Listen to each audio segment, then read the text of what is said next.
Salam, hər vaxtınız xeyir. Dünya ədəbiyyatının inciləri silsiləsindən söhbətimizə davam eləyirik. Bugünkü söhbətimiz dünyalarca məşhur olan yazıcı Viktor Hugo'nun Paris Notre Dame kilsəsi romanıdır. Yəqin ki, çoxları Viktor Hugo'nu tanıyırlar və hamı da onu məşhur Səfillər romanından tanıyır. Hərçənd ki, Paris Notre Dame kilsəsi romanı Səfillərdən heç də geri qalmır.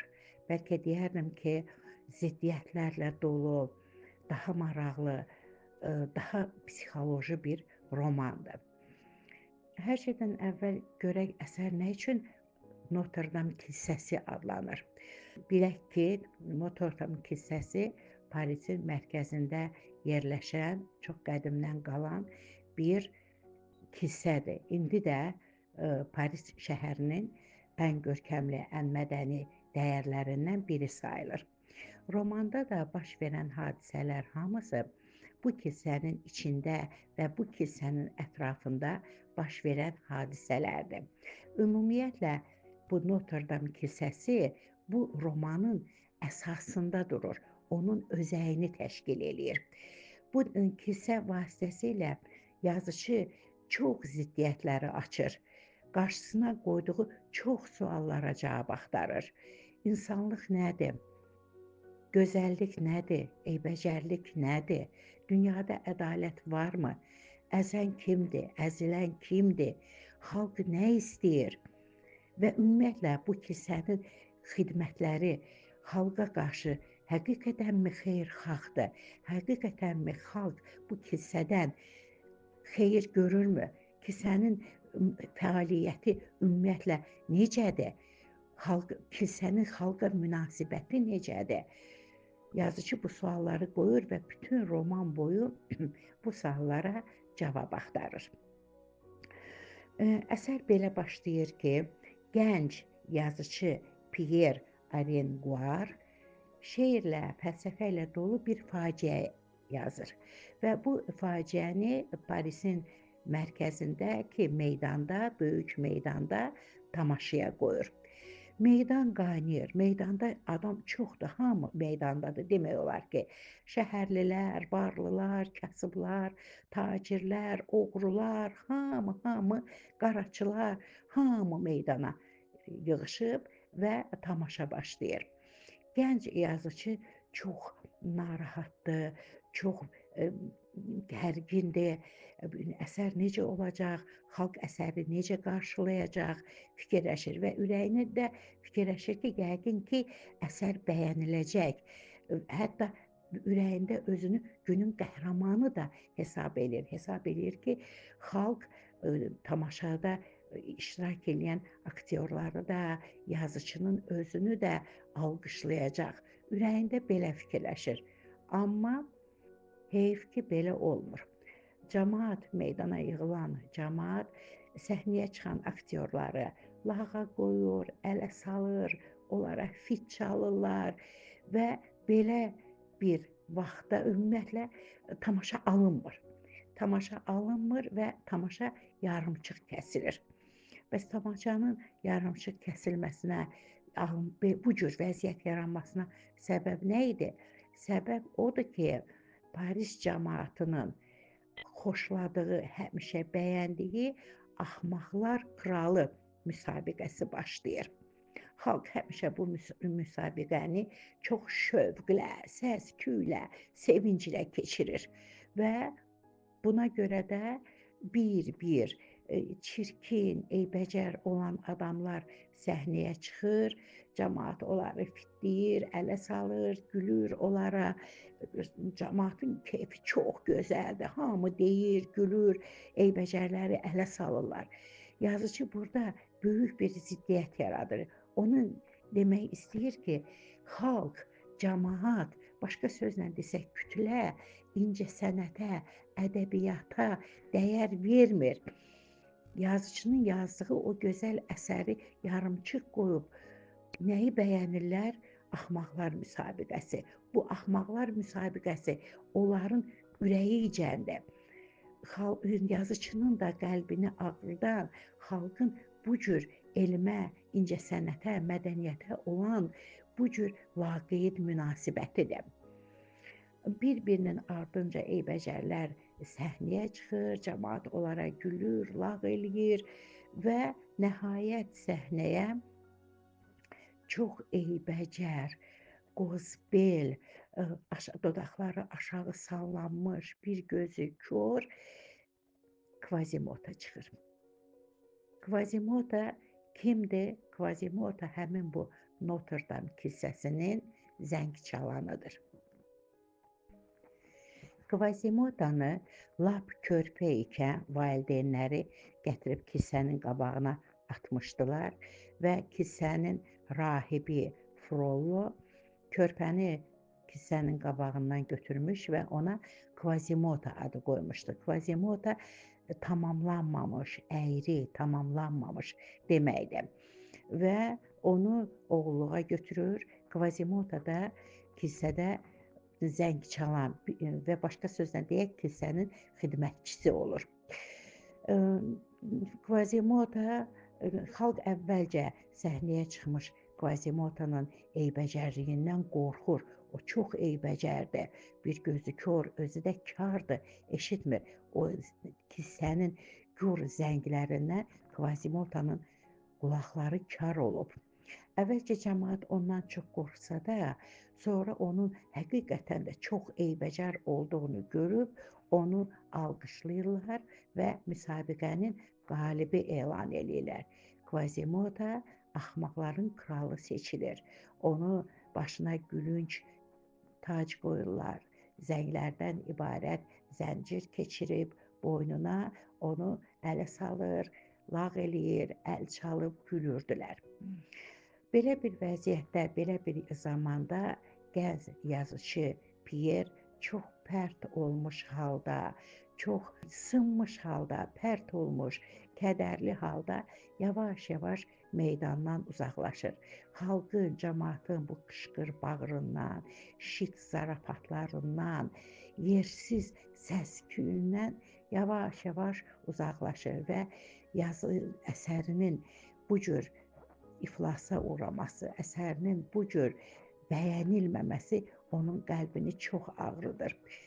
Və fikirli halda gəlib Parisin ən ucqar məhəllələrindən birinə, Qaraçılar məhəlləsinə çıxır. Qaraçılar öz məhəllələrində yad adamı görüb onu cəsus bilirlər və onu tutub edam eləmək istəyirlər. Elə edam eləyəndə qaraçılarda belə bir adət var idi ki, əgər məhkum olan kişiyə hansı bir qadın əri kimi münasibət əri hesab eləsə, əri adlandırsa, onda o məhkumu ölümdən xilas eləyərdilər. Və bu zaman meydana çıxan gözəl, yaraşıqlı, son dərəcə gözəl olan və qaraçıların kraliçası adlandırdıqları Esmeralda görünür. Və Esmeraldanın bu cavan yazıçıya çox yazığı gəlir və onu əri deyir ki, ərimdir. Onu özünə ər seçir. Deyir ki, bu mənim ərimdir və buna görə də, Esmeraldaya görə də Pieri ölümdən xilas edirlər. Və Esmeralda meydana gəlib öz şux, gözəl, heyran edici rəqsi ilə bütün cəmaatı heyran edir, bütün cəmaat. Hamısı Esmeraldanı alqışlayır, hamısı Esmeraldanın gözəlliyinin vurğunudular. Və bu zaman Esmeraldanı görən, ilk dəfə görən adamlardan biri bu Paris Notre Dame kilsənin rahibi Frollo olur. Frollo Esmeraldanı görür, ilk dəfə olaraq bu qaraçı qızı görür və bu qaraçı qıza vurulur. Və burada böyük yazıçı ikinci bir ziddiyyətini göstərir, böyük bir ziddiyyəti göstərir. Ona görə böyük ziddiyyətdir ki, Frollo kilsənin ən nüfuzlu, ən qatı dindarlarından biridir. Belə nüfuzlu şəxsin qaraçı qızına vurulması bu heç də qəbul olunan şey deyildi. Heç kəs bunu qəbul eləyə bilməzdi. və ümumiyyətlə bu Frollo özü də o qədər ziddiyyətli bir adamdır ki, onun Qaraçı qızına vurulması özü də inana bilmir buna. Frollo həm də çox savadlıdır. O hələ 18 yaşı olanda Sorbona Universitetinin 4 fakültəsinin 4-ünü də oxuyur, bitirir. Çox savadlıdır. Hətta dinin qadağan elədiyi əlkimiya ilə məşğul olur. Çox savadlı olduğu qədər də ziddiyyətli adamdır. O bütün arzularını, bütün istəklərini, bütün xəyallarını öz ürəyində öldürmüş bir adamdır. İndi belə bir adamın Esmeraldaya, Qaraçı qızına vurulması çox qeyri-adi idi. Hamı üçün, elə Frollonun özü üçün də bu qeyri-adidir. Ancaq o Esmeraldaya həqiqətən vurulur və Quasimotaya əmr eləyir ki, Esmeraldanı qaçırsın. Quasimodo Esmeraldanı oğurlayıb qaçırır və onu tuturlar. Tutub dirəyə bağlayırlar və cəmaət ona işgəncə verməyə başlayır. Söyürlər, vururlar, daş atırlar və yazıq eybəcər çox əziyyət çəkir. Bir tərəfdən də susuzluqdan yanır. Bunu uzaqdan görən Esmeralda ona yaxınlaşır və ona su içirdir. Qızın bu hərəkəti Quasimodoya çox təsir eləyir. Çünki o qızı oğurlayıb aparmaq istəyirdi. Oğurlayanda da qızı incitmişdi. Qızsa ona gətirib su verir. Halbuki Quasimodo heç vaxt insanlardan yaxşılıq, xeyirxahlıq görməmişdi. Heç kim heç vaxt Quasimodoya yaxşılıq eləməmişdi. İndi belə bir gözəl qızın bu hərəkəti, ona su verməyi, ona nəvaziş göstərməyi Quasimodonun ürəyini riqqətə gətirir. Onun Esmeraldaya olan münasibəti tamam dəyişir. Ürəyində bəlkə də Esmeraldaya vurulur. Ancaq Quasimodonun sevgisi, Esmeraldaya olan sevgisi çox təmiz, safdır. O həmişə çalışır ki, Esmeralda üçün yaxşı olsun. Esmeralda isə kral mühafizə dəstəsinin komandiri olan çox gözəl, yaraşıqlı oğlan Febisi sevir. Febisi sevir və onunla görüşür. Və bu dəfə də onlar bir yerdə görüşmək üçün bir tərəfə, bir otağa çəkiləndə Frollo onları bir yerdə görür və qısqanclıqdan özünü saxlaya bilmir. Həmişə soyuqqanlı olan, kilsənin baş rahibi olan Frollo dəli aşiqə çevrilir və otağa girib Febusu bıçaqlayır.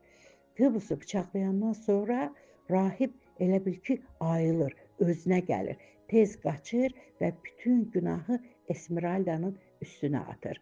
Belə çıxır ki, Febusu bıçaqlamaq istəyən, bıçaqlayan Esmeraldadır və qara güruh kütlə hücum çəkib Esmeraldanı tuturlar və onu gətirib edam ağacına bağlayırlar. Onu edam eləməyə hazırlaşırlar.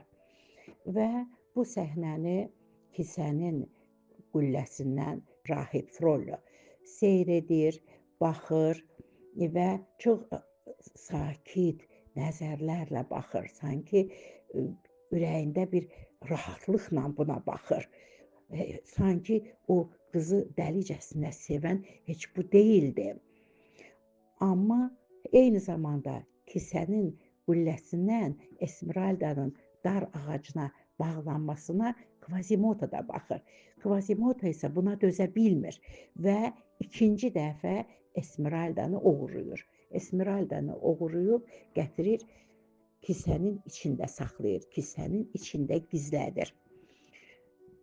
Frollo kilsədə olduğuna görə onun Esmeraldanın yerini bilir və xəbər verir, cəmaata xəbər verir və yenidən həmin qara güruh, həmin kütlə hücum çəkib Esmeraldanı aparırlar və onu Parisin mərkəzində, meydanda edam kürsüsünə bağlayıb edam eləməyə hazırlaşırlar. Yenə bu zaman kisənin qülləsindən Frollo baxır. Çox sakit-sakit bu mənzərəyə baxır. Sanki qızdan ötürü dəlicəsinə sənin cəhənnəminə də səndən ötürü girərəm deyən, səndən ötürü elmimdən, dinimdən, imanımdan əl çəkərəm deyən adam deyildi. Sakit-sakit, gənc, gözəl Esmeraldanın edam olunması səhnəsinə baxır. Eyni zamanda yenə də kisənin qülləsindən Esmeraldanı seyr eləyən ikinci adam eybəcər Quasimodo olur. Quasimodo Frollo'nun bu baxışına, bu laqeydliyinə, bəlkə də ürəyindəki rahatlığına dözə bilmir və Frollo'nu kisənin qülləsindən yerə atıb öldürür. Esmeraldanı edam eləyirlər, Esmeraldanı asırlar. Esmeraldanın, o gözəl Esmeraldanın sevgisinə layiq olmayan Febis bir qədər keçdikdən sonra başqa bir qadınla evlənir. Amma Esmeraldanı təmiz qəlbi ilə sevən, bütün ruhu ilə sevən, zahirən çox eybəcər, çox qorxunc olan, ancaq daxilən saf, təmiz, zəngin olan Quasimodo'dan uzun müddət xəbər çıxmır. Zəngin olan ona görə deyirəm ki, yazıcı göstərir ki, Quasimodo insanlardan heç vaxt yaxşılıq, xeyirxahlıq görmədiyi üçün, insanlardan həmişə pislik, kobudluq gördüyünə görə o insanlardan qaçmış, uzaqlaşmış, bütün meylini kitablara salmışdı. Kilsənin də çox zəngin kitabxanası olduğuna görə gününün çox hissəsini Quasimodo kitabxanada keçirdirdi. Ona görə də daxilən çox zəngin bir insan idi. Ruhu çox zəngin idi, ruhu çox böyük idi. Və bu böyük ruhu ilə və bu daxili aləmi ilə, bütün varlığı ilə Esmeraldanı sevirdi. Dediyim kimi bir müddət Quasimodo'dan xəbər çıxmır. Bir qədərdən sonra onlar Quasimodo'nun meydini də Esmeraldanın meydinin yanında tapırlar. Demə, Quasimodo Esmeraldanın meydini axtarıb tapmış, elə onun yanında da Esmeraldanın meydini qucaqlayıb özü də ölmüşdü. İstədilər ki, cəmaət istəyir ki, onların meydləri bir-birindən ayırsınlar, onları dəfn eləsinlər, lakin sümükləri toza çevrilmiş, bir-birinə qarışmışdı. Bunu göstərməklə böyük yazıcı demək istəyir ki, böyük sevginin qarşısında hər şey acizdir. Zaman da acizdir, həyat da acizdir, dünya da, insanlar da, hamı böyük, təmiz, ülgü məhəbbətin qarşısında acizdirlər. Əsər belə bir sonluqla bitir. Əsər çox gözəl əsərdir. Dediyim kimi, dünya ədəbiyyatının ən gözəl şedevrlərindən biridir. Ona görə də oxumağı məsləhət görürəm. Vaxtınız olanda bu gözəl əsəri oxumağınızı məsləhət görürəm, tövsiyə eləyirəm. Bununla da bugünkü söhbətimiz bitirdi. Sağ olun, salamat qalın, gələn görüşlərə dək.